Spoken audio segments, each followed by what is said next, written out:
everybody, and welcome to the Maurice Brown Comedy Show on Bog Radio. We are talking the Marvel Universe and DC too. We don't forget about that. And I've got my son, Gabriel Brown, on the show today. What's up, Gabe? What's going on, Fi? Nothing much. Just ready to dig in. Well, there's a lot to dig into, and we're going to start out with DC, but actually, before we even do that, I wanted to ask you what your opinion would be of the Christian filmmaking world getting involved with superhero films. I think that's a really tough. That's a tough sell. That's a really tough sell, and I'm not even trying to be a hater or anything. That's just something that I don't even know why I said a hater. I think I'm trying to be as realistic as possible. Yeah. As far as the superhero genre and Christian media. Right. In my opinion, I don't think it mixes super well. You know what I'm saying? Yeah. I don't know. Maybe I'm not creative enough to see the vision when it comes to that, but I think of things like Bible Man. You ever heard of Bible Man? You know what? I don't think I have. No. So that used to be like an old, old TV show or some straight to DVD movie way back when I was a little kid. And that was very interesting to say the least. You know what I'm saying? It wasn't serious. There was nothing serious about it. It was more you'd catch it on maybe PBS Kids or something like that. But that's the only thing that I can think of when I hear superhero and Christian media. Bible Man is the first thing that pops to mind. And I don't think, people are going to be rushing to their seats to watch Bible Man. No, I don't think so. However, there was a Christian short film made about 3 years ago called Night Guard. And it stars Gary Nation, Jonathan Wessel, and Wayne Matichuk, who are friends of mine. I had a chance to interview them right during the COVID time. And they did a 30-minute short. It was pretty good, to be totally honest with you. I want to play the trailer, and then we'll come back, and I'll get your thoughts. Okay. This city is in a lot of trouble. It's not safe to walk the streets anymore. There's a darkness here, and it's not going away. You want to fight crime, kid? If you put on that mask, this city will break you. Now, is this something you really want to do? Let's go over this again. That's not bad. That's pretty cool. Like I said, it was a 30-minute short, so you can see the comedic element to it. Mm-hmm. And it's a very good short film. Okay, it's a Christian short film. The Bible is involved, but it's not like Bible Man at all. It's nothing it's nothing like Bible Man. But yeah. It just references the Bible, and it's really cool the way they kind of sneak it in there. It is definitely not over the top, hitting you over the head or anything like that. It's very subtle and smooth the way they slide it in there. But you can watch Night Guard on YouTube for free. And they decided not to go ahead with the idea, which I don't know why they stopped, because my personal feeling is the Christian filmmaking world needs to dive into it creatively, because that's what people want. They want creativity. They don't. If you want to, know about. If you want to go to church, you go to church, right? But you can do it in a creative way. Anyway, just wanted to throw that out. Ladies and gentlemen, you're watching and listening to the Maurice Brown Comedy Show on bogradio.fm, talking with my son, Gabriel. We're breaking down the superhero genre, and we're just going to start out with DC. DC Films has never been able to keep up with Marvel. The closest they've gotten is the Dark Knight series. And I want to say the Batman, which leads me to my first question to you. I think it's Robert Pattinson who plays Batman in the Batman. Mm-hmm. You like the Batman better than the Dark Knight series. Tell us a little bit about that. Absolutely. I think the Batman is like the best.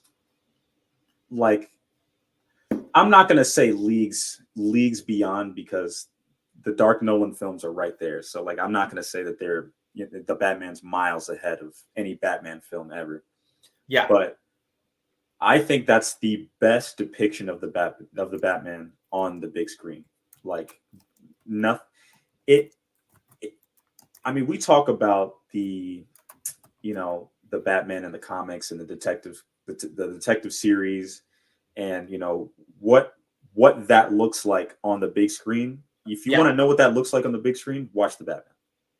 Yeah. Well, and you know what? And the darkness. In fact, he's a detective. He's more of a detective in the Batman than in the Dark Knight series. Although they're very close. The darkness is there. There's no question about that. And the plans for the Batman is October 25th. And again, the lead actor in the Batman is Robert Pattinson, correct? Yeah, Robert Pattinson. They're not going to have now. James Gunn has taken over the DC universe. Yeah. It was in the hands of Zack Snyder, and the DC extended universe is over. Yeah, Zack Snyder wasn't able to make it work. What are your thoughts about that? I mean, I don't know. I think it's probably for the best, because they definitely tried. Zack tried his best. Josh Whedon tried his best. All those guys trying to kind of, because let's be honest, DC, they only did the DCU because of Marvel. They saw the success of Marvel. Yeah. And obviously, they're comic book company rivals, so whatever Marvel's doing, DC is not far behind. So I understand why they try to do their own MCU, DCEU, whatever you want to call it. So I get it. I get why.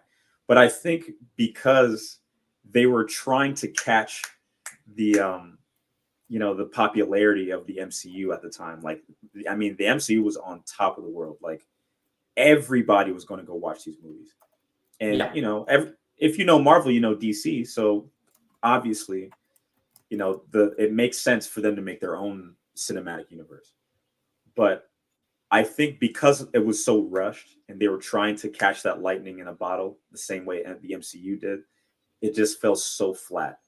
I mean, there were maybe a few movies, 2 or 3 movies out of like the 7 or 8 that DC made that, were pretty decent, like maybe Marvel tier or Marvel quality. But because everything together as a collective, you look at the DCU and you're kind of like, I don't know. And if you look at the collective like that, then those decent movies in the middle, they don't really matter, because they're completely brought down by the rest of the timeline of the rest of the movies. Yeah. So, you look at Justice League, that was a flop, man. That was supposed to be the Avengers of DC. People went to go watch it, and man, did it flop! It bombed crazy. I'll say this: it fell way short of expectation, but it wasn't a bad film.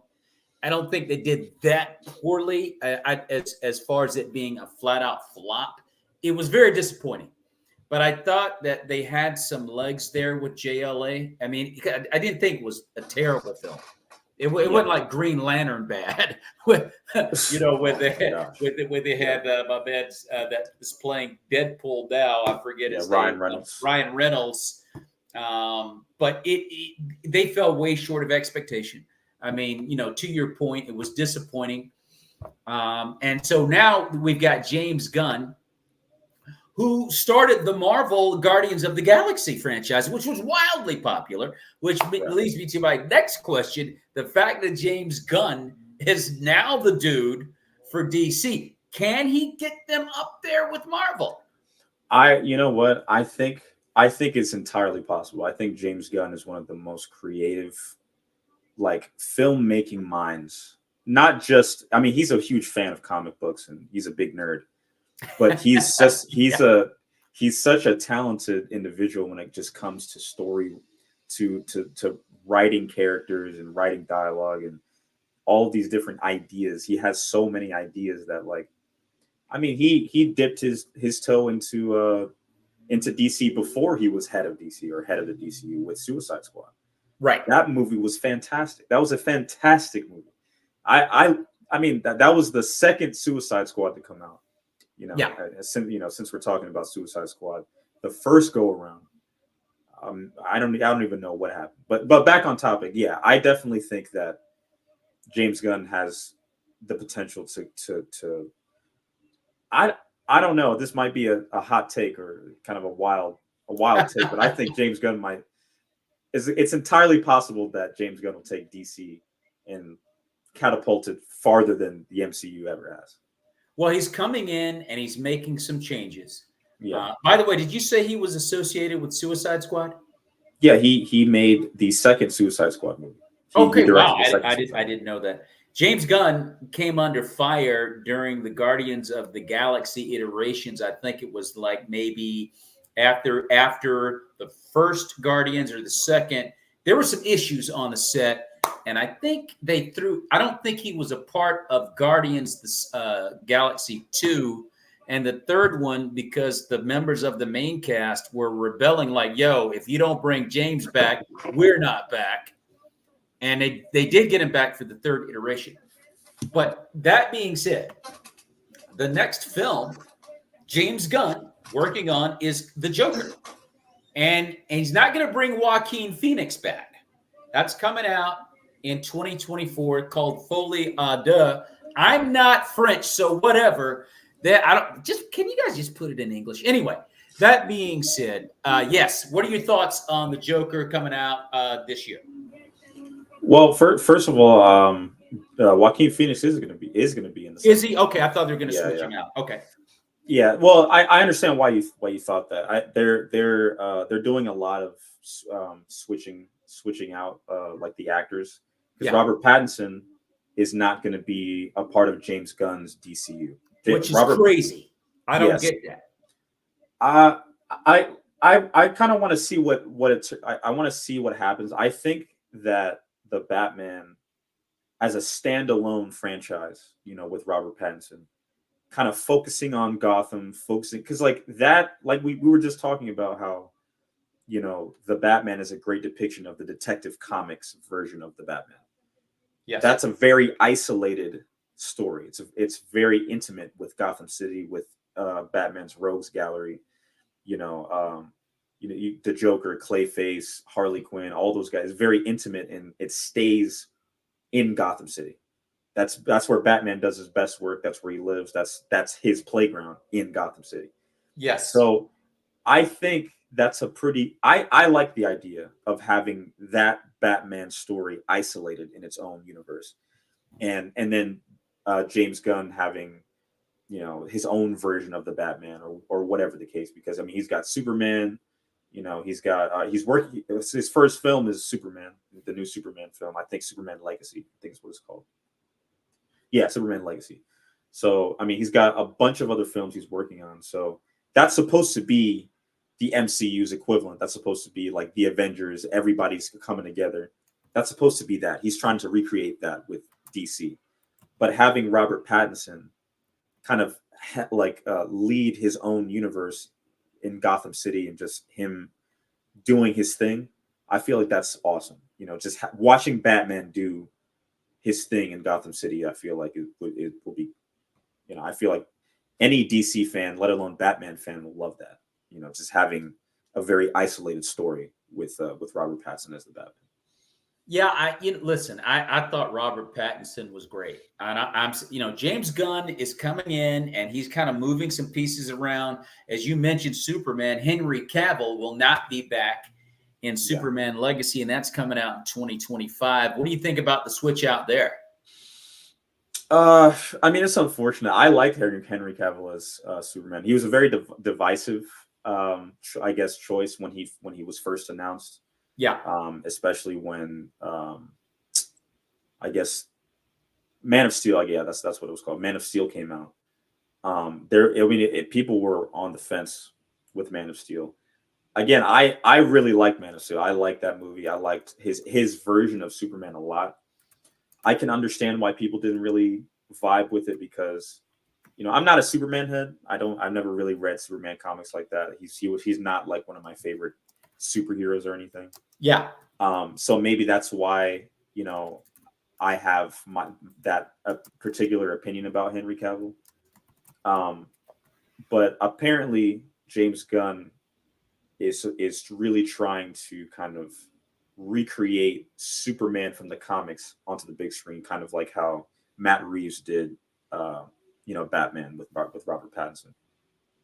So I think that's going to really help the DCU or James Gunn's DCU, because I think what ended up happening with Zack Snyder's DCU or whatever DCEU or whatever with the JLA and all those guys, it was missing that, like, I can't think of any other word than magic that you read from, like, when you were reading a Justice League comic or watching the cartoon when you were a kid, or at least when I was a kid, there was like a level of,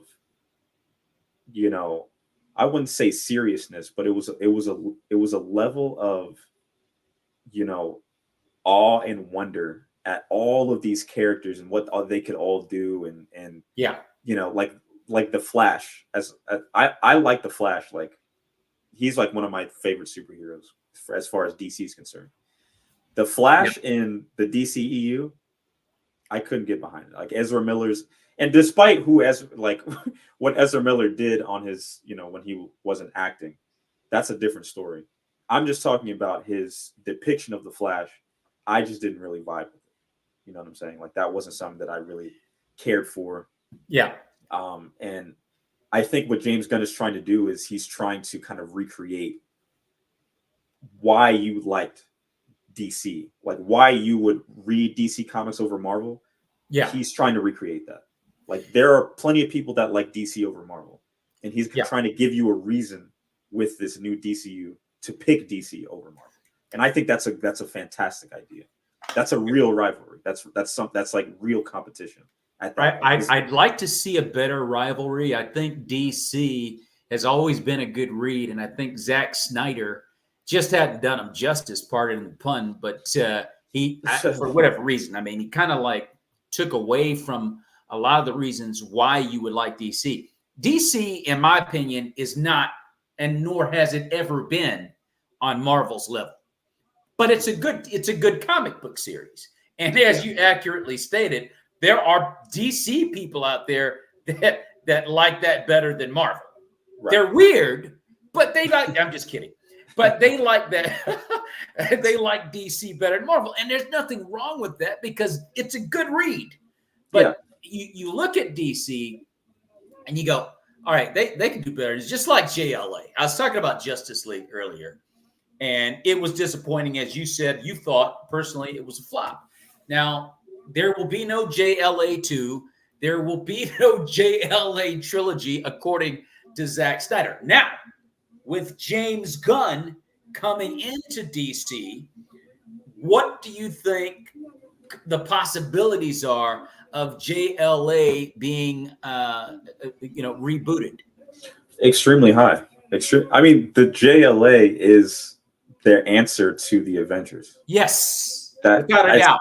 If it doesn't happen, then there's a problem. You know what I'm saying? Like, it has to happen. So I truly believe that the JLA or James Gunn is going to make a JLA or a Justice League film.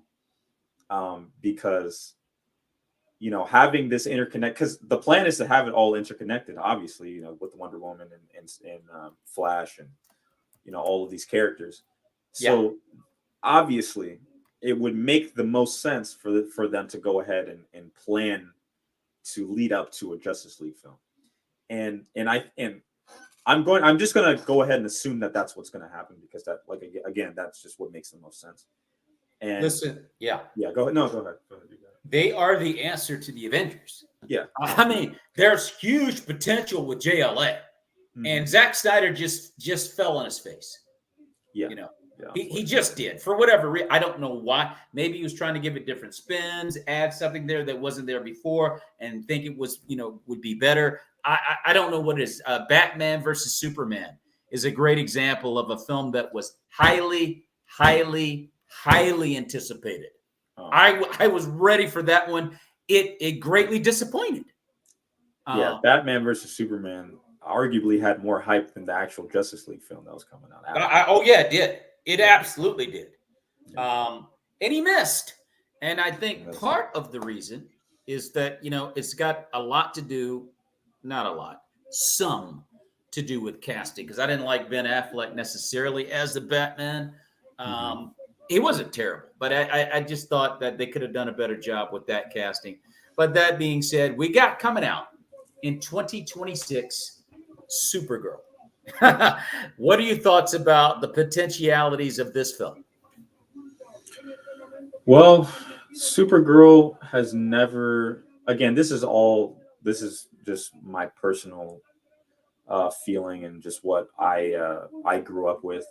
Yeah, Supergirl definitely was never on my radar, and I'm not saying that I'm the bar for DC fans and Marvel fans or anything, but growing up, when we would talk about comics, when I would talk about comics and superheroes with friends and things like that, like Supergirl was never like something that we never even uttered her name. You know what I'm saying? Like,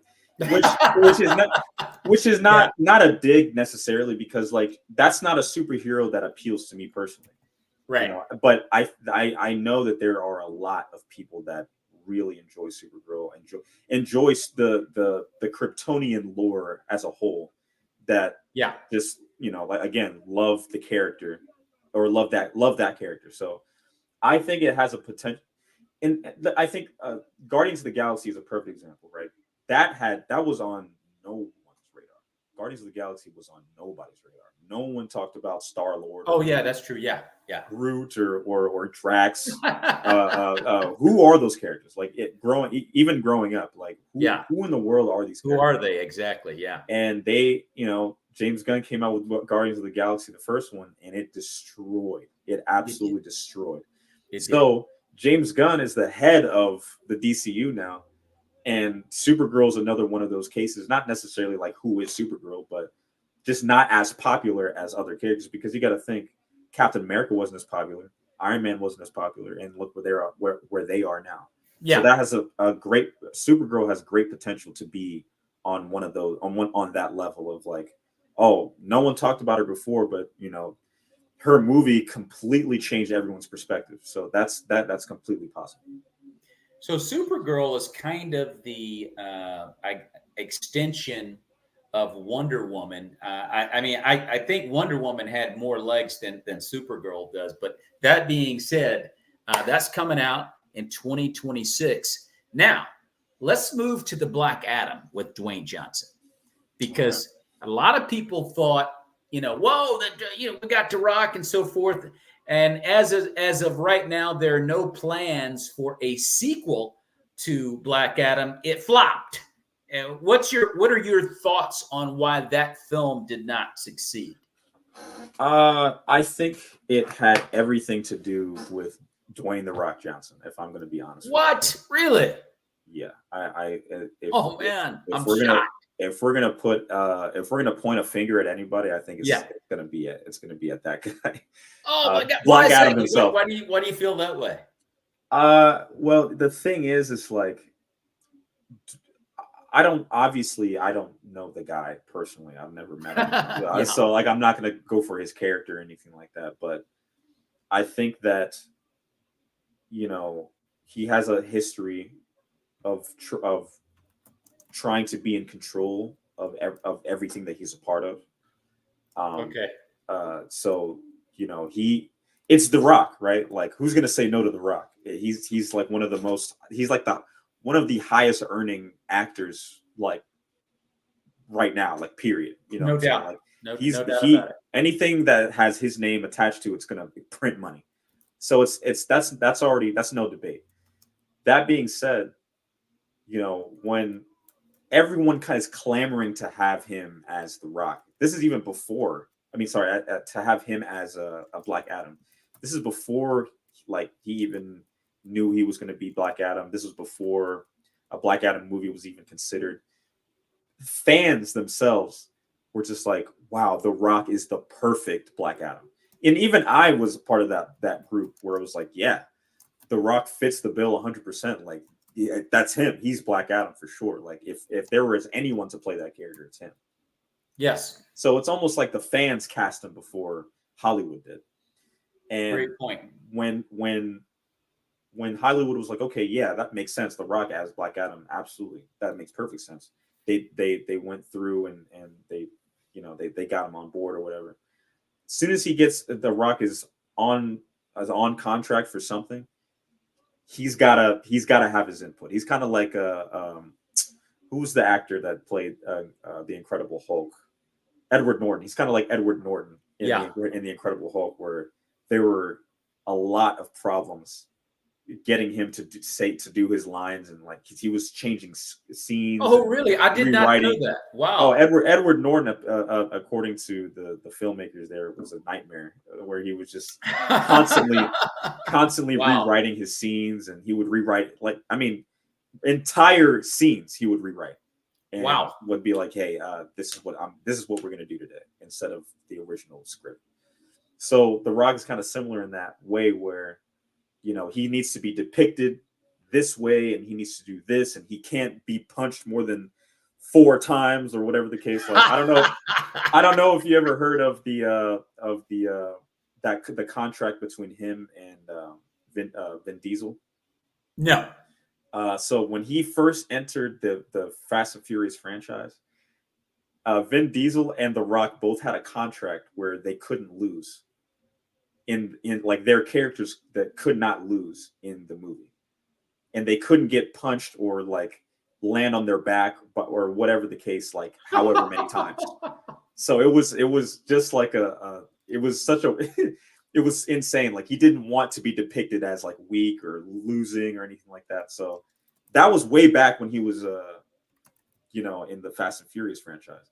So that obviously followed him to, the Black Adam film, and it just didn't work out. And the reason there's not going to be a sequel is because at the second that The Rock saw that the movie didn't do well, he was like, I'm out. I'm never doing another Black Adam film. Like, the reason they're not doing another one is because of The Rock. The Rock doesn't want to do it. Oh, wow. Now that's interesting info, because there was some talk about, doing it, but they said there were some unstated reasons.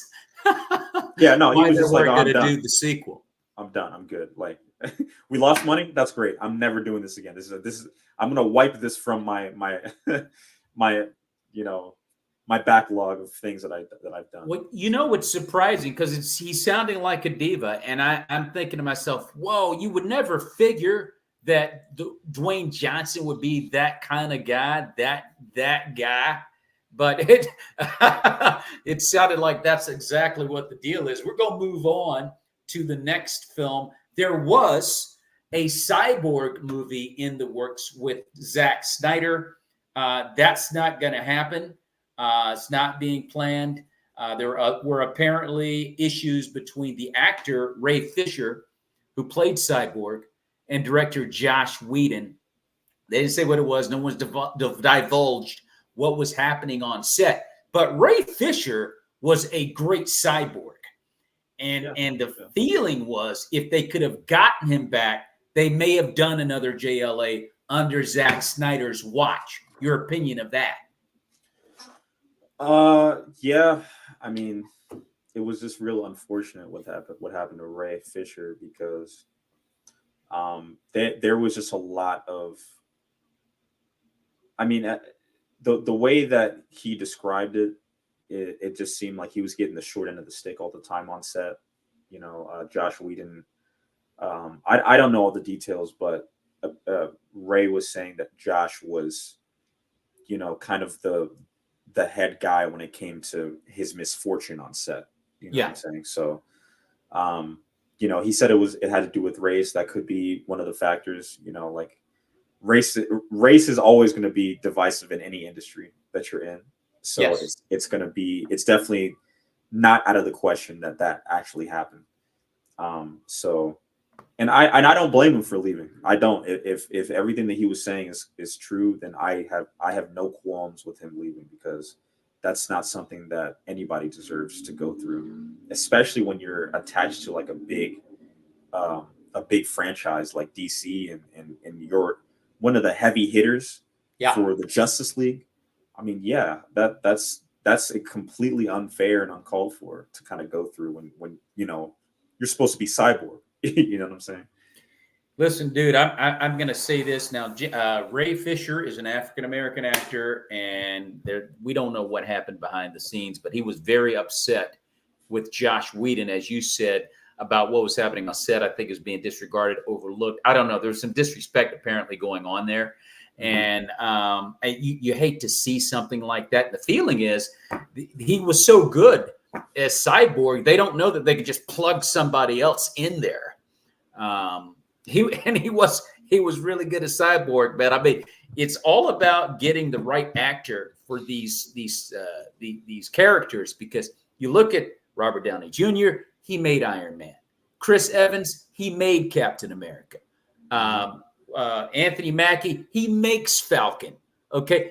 Scarlett Johansson, she makes Black Widow. Okay. I mean, it's all about the proper casting, which can take it next level. Ryan Reynolds makes Deadpool.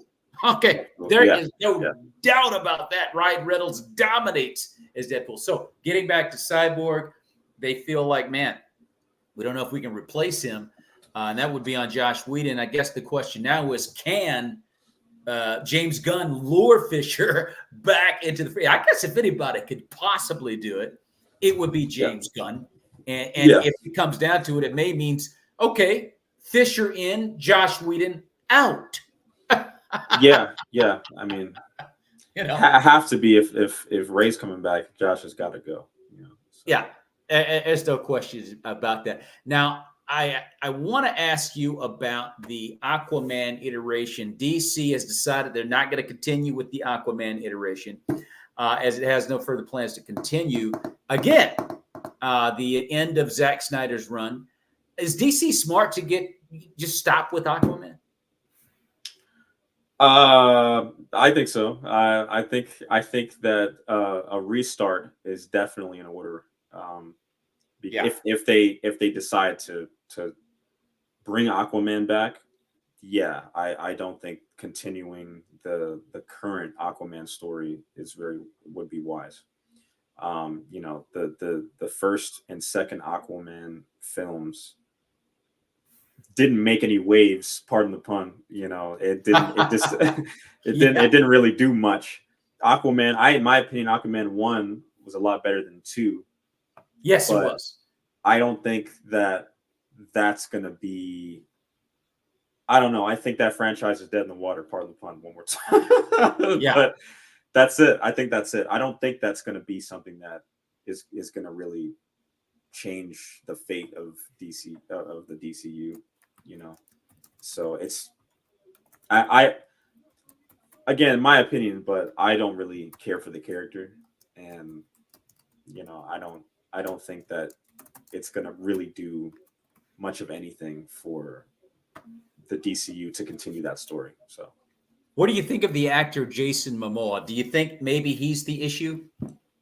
I don't think Jason Momoa is the issue at all. I think he's I think Jason Momoa is a fantastic actor, and I think he does a great job trying to you know, make Aquaman his own, because that's something that, you know, Aquaman in the comics is he's a blonde, you know, slick back hair, you know, nice looking dude, whatever. Jason Momoa is a rough guy. That's a big and rough dude, long hair, beard, you know, goatee, all that stuff. Like that was a very different take on the character, which I appreciated. It was very cool. It was very different to see. And I think I prefer that version of the character, if I'm being honest. But I think they wasted that version of him with the current story. Yeah. And I would not mind to see him come back as James Gunn's Aquaman, because I don't think he was the problem at all. I thought he was a fantastic Aquaman. I would agree with you. I think he got just caught up in just a bad script. And the graphics were terrible. You know what? And I got to be honest, and I feel really bad about it, but I haven't seen Aquaman 1 or 2. I just haven't seen either one of those films, and I feel bad about that. But I guess the reports that I've heard on Aquaman 2, I don't feel too bad about that. That being said, you are watching and listening to the Maurice Brown Comedy Show on bogradio.fm. And I have my son Gabriel Brown on the show as we break down the superhero genre in DC and Marvel. We're going to switch over to a little trivia. I got one for you. I'd love to hear your response to this. What is the highest grossing DC film of all time? Of all time? Of all time. The highest grossing DC film of all time. I don't know. I'll make a safe bet, or I'll do a safe answer. I'll probably say, you know what? Actually, I'm gonna go with Batman Begins. Believe it or not, Aquaman. You believe that? Wow, that's crazy. Aquaman? Aquaman 1, believe it or not, is the highest grossing film for DC of all time, which is really, really shocking because, as you stated, Aquaman 1 was actually pretty good. It was pretty decent, yeah. It was pretty decent, you know, and then I just think that maybe the idea of going there to a level, you know, hey, Aquaman, wow, yeah, and people came out. Believe it or not, it guess what film came in number 2 behind Aquaman?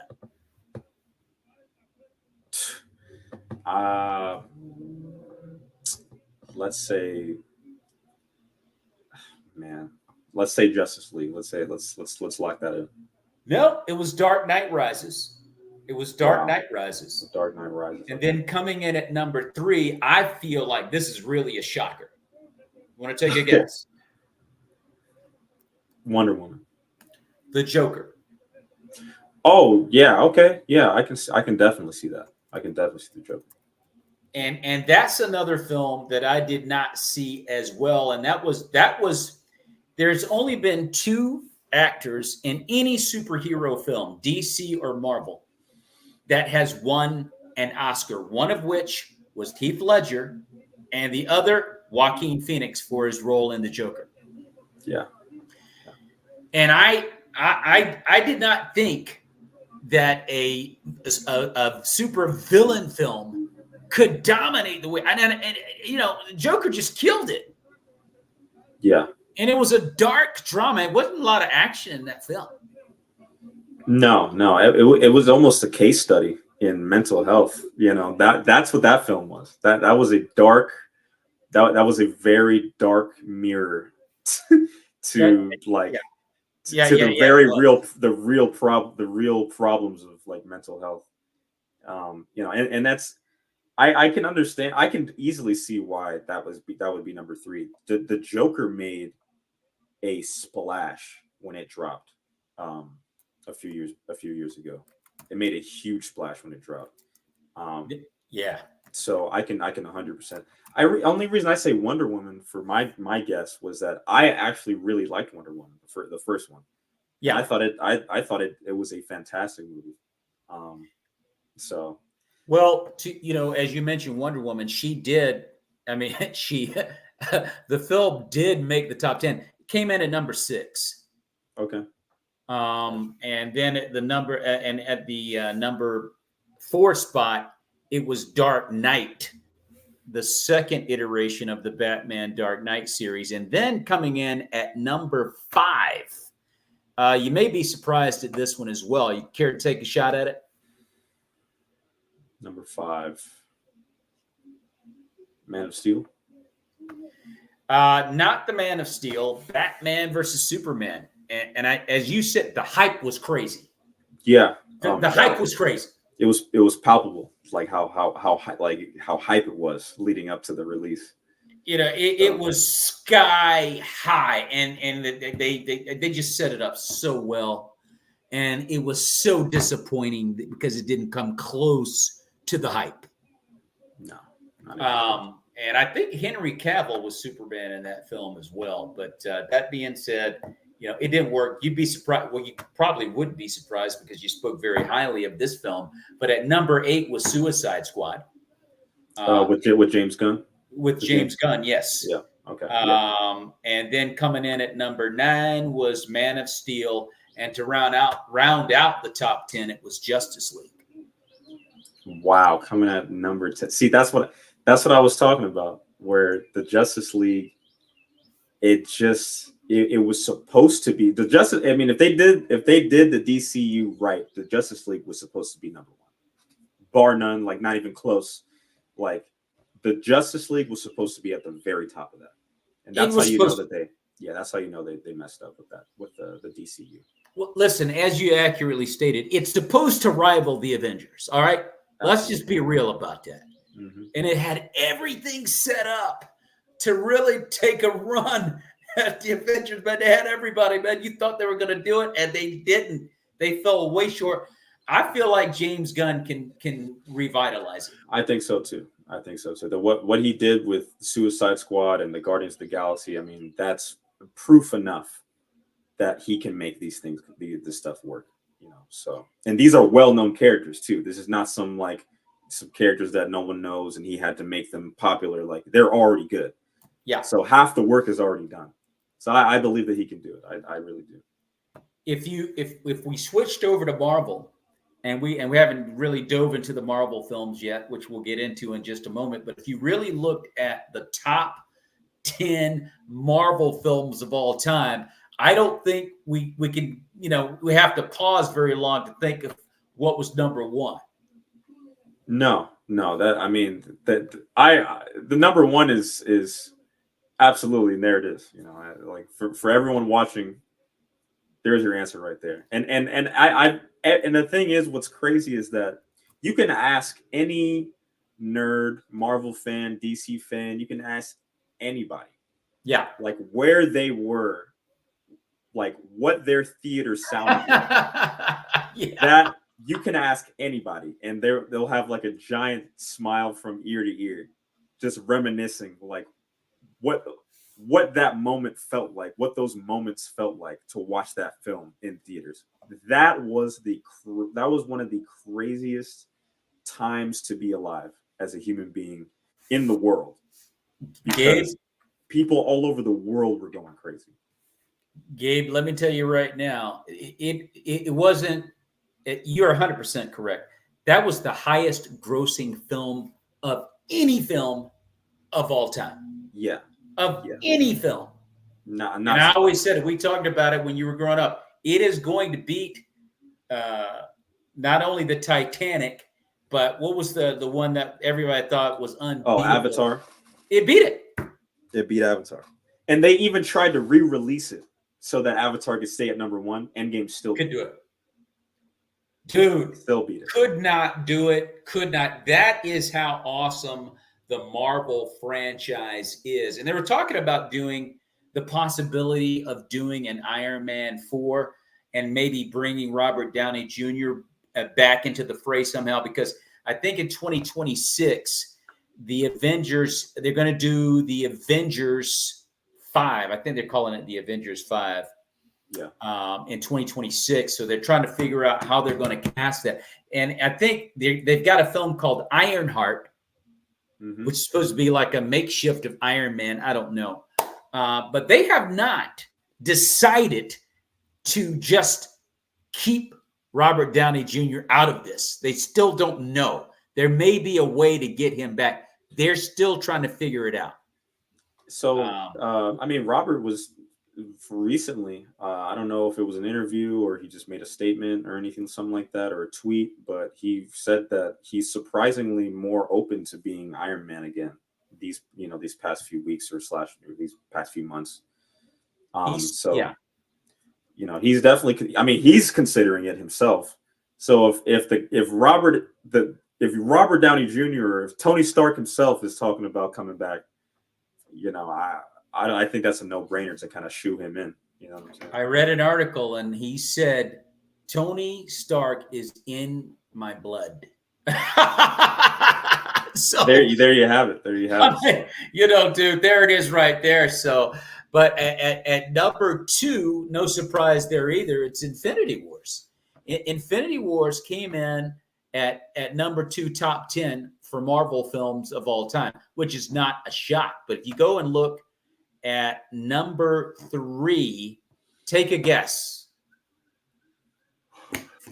Number 3, I think it has to be No Way Home. Spider-Man No Way Home. You got it. Had to be Spider-Man No Way Home. Because I know where I was when I watched that film. Yeah. That theater sounded just like the Endgame theater when I was watching Endgame. Whoa. Oh yeah. Look, I mean, Spider-Man is like, everyone knows who Spider-Man. Studios didn't need to find a way to make Spider-Man popular. He was always popular from the jump. Yeah. Like, people were gonna go watch Spider-Man. Back when I was a kid, when Tobey Maguire was Spider-Man and they were making movies out of that, people went to go watch that. Like, people knew who Spider-Man was. There was no doubt in anyone's mind if, who's this guy? Like, well, no, you knew who he was and you were going to go watch. Well, I had Andre and Giogo on the show last week. I don't know if you had a chance to watch that show, but I want to throw this out to you to get your response, because I feel like Spider-Man is a household name.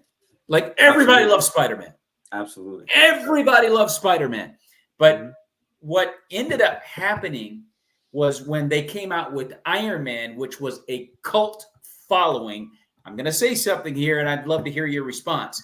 Iron Man was one of those comic books where, if you really got into it, those were the real Marvel readers. Like, if you loved reading the Invincible Iron Man, I called those readers real Marvel fans. So when they did the film and they got it right, like, what we saw on screen was what we were freaking reading. Yeah. Okay. Yeah. And we were like, oh yeah. Oh no. Don't get me wrong. There are Marvel fans and there are Spider-Man fans. Like that definitely exists. There are people that just like Spider-Man. Well, no. I get that. I just think that the reason that, and by the way, the Iron Man standalones they're in the top 10, a couple, I think at least one, but they don't beat out Iron Man. I'm sorry, Spider-Man, but the Avengers with everybody in the cast, that was the only way that you could leapfrog Spider-Man. You had to team everybody up. Yeah.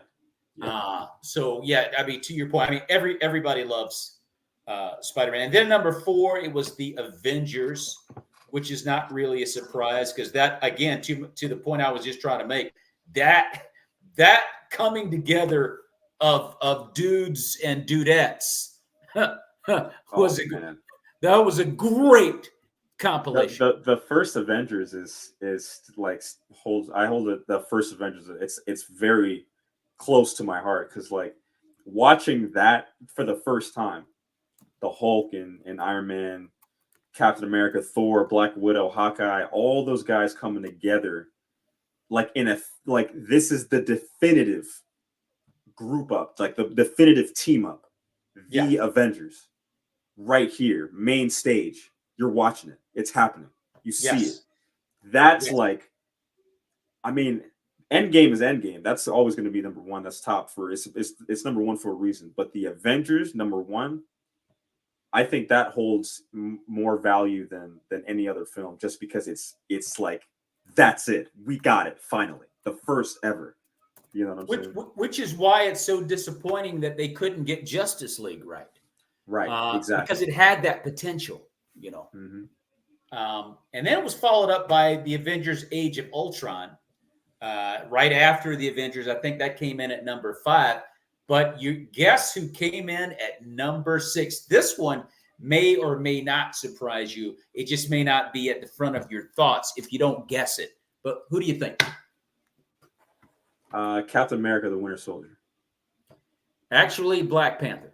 Oh, you know what? Yeah, you're absolutely right. I don't even know what I was thinking saying that. Well, Black Panther was, yeah. It wasn't at the front of your thoughts, but you're not shocked, I'm sure. No, not at all. I mean, the Black Panther brought people out to watch that film that don't even know what Marvel is. They don't even know what Marvel that's a comic book company. They have no idea. Black Panther brought people out. Black Panther really brought people out to watch it. Yeah, yes, absolutely. I'm not surprised at all. And now the question for that franchise is, you know, with the passing of Chadwick Boseman, because Chadwick Boseman was like Black Panther. Like it's almost like you can't replace him. Yeah, you can't replace that. So they're struggling with that. Whether or not, matter of fact, I think James Gunn has made the statement that they're not going to try to bring back what's his name, T'Challa. Yeah, T'Challa. Mm-hmm. They're not going to even bring him back. You talking about Kevin Feige, the guy, the head of Marvel? Maybe it's Kevin Feige. I'm not sure. Maybe it's Kevin Feige. But the statement was they're not even going to try to bring T'Challa back. So, yeah, because you can't duplicate what Chadwick Boseman did. He just killed it. I mean, that was probably one of the best castings aside from maybe Robert Downey Jr. for a superhero. Like I would totally agree. That was like spot on, 100%. That's him. Like Chadwick Boseman is and will forever be the Black Panther. And yeah. No, go ahead. Which is exactly why they're not going to try to recast that role of T'Challa. You just can't touch Chadwick Boseman.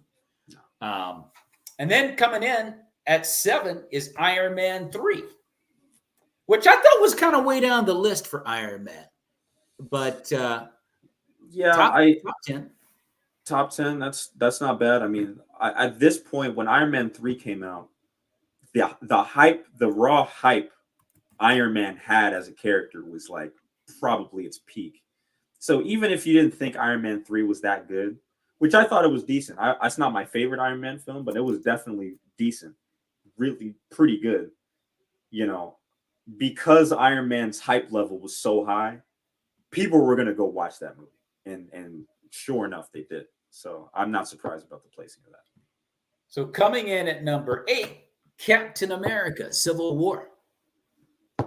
Wow. That's actually kind of surprising how low that is. Captain America: Civil War was awesome. I'm very surprised. That movie made real waves. I remember how. I mean, that movie for me was hype. That was a hype movie, just because Civil War in the comics is one of my favorite stories, Marvel stories, period, in the comic books.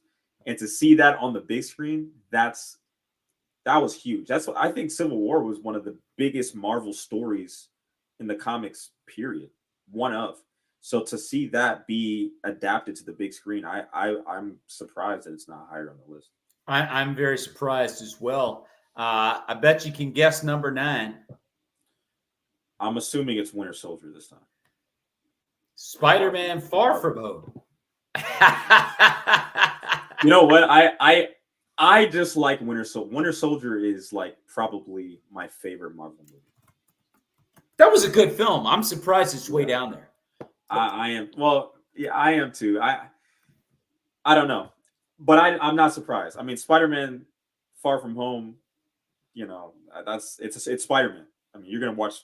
Again. We just talked about it. You're gonna go watch Spider-Man. Everybody loves Spider-Man, dude. He's a household name. Everybody loves Spider-Man. Yeah, you're not gonna be Spider-Man. Miss. Yeah, you can't miss a Spider-Man unless you're just a dadgum idiot and you just blew it like Zach. I'll leave him alone. But no, you can't mess with Spider-Man. The last one, top 10. You got to consider these are Marvel films. They're all great. But this at number 10 is surprising. Take a guess. Ant-Man.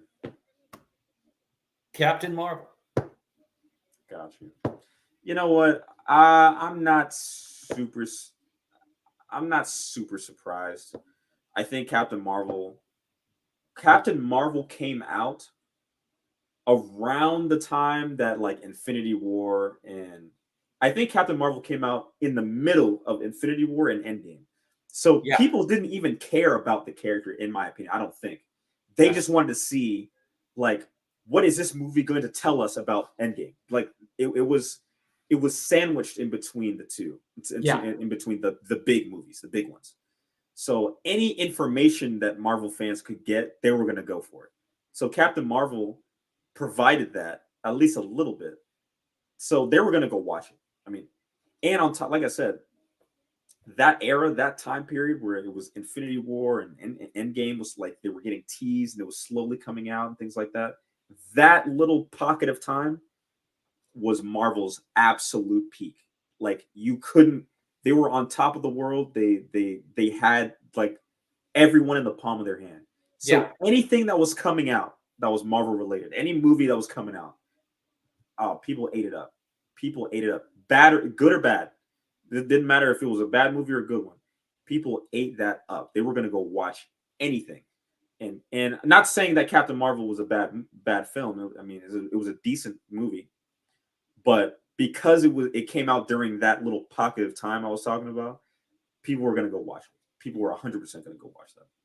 So the last trivia question I've got for you, I got a real stumper for you on this. So I'll see how dialed in you are. What is one of the highest grossing superhero films of all time that is not DC nor Marvel? That isn't DC or Marvel. Uh-huh. Oh, wow. Highest grossing superhero film. Mm-hmm. Gonna test your ninja knowledge here. Man, I don't know. This was hard. I'm only thinking of two films that isn't Marvel or DC, and they're both not that good. So I think I might be stumped here. Okay. This is just for the chuckles, but Hitchcock with Will Smith. That's a good one. I like that film. That was pretty good. No, it's The Incredibles. Oh wow, yes, absolutely. Not even surprising. Not even surprising. That's not something. I'm not. No way that I'm debating that. That's 100%. That makes perfect sense. I thought you might be low key on that one, a little sneaky on that, but that one was. I'm like, whoa! It was that freaking popular, The Incredibles, and they came in on a top 10 list. All of them, I mean, all superhero movies all time. All of them are Marvel except The Incredibles at number 7, and then at 10 it's Aquaman. Wow. But dominant list. Next week we're going to get into Marvel. We did all DC today. We gave DC some love. For sure. We gave DC the love today. But we got to get out of here, Gabe. Great show, man. And we'll see you next week. Folks, thanks for hanging out with us. May the peace of Christ be with you and your families, everybody. God bless. All right.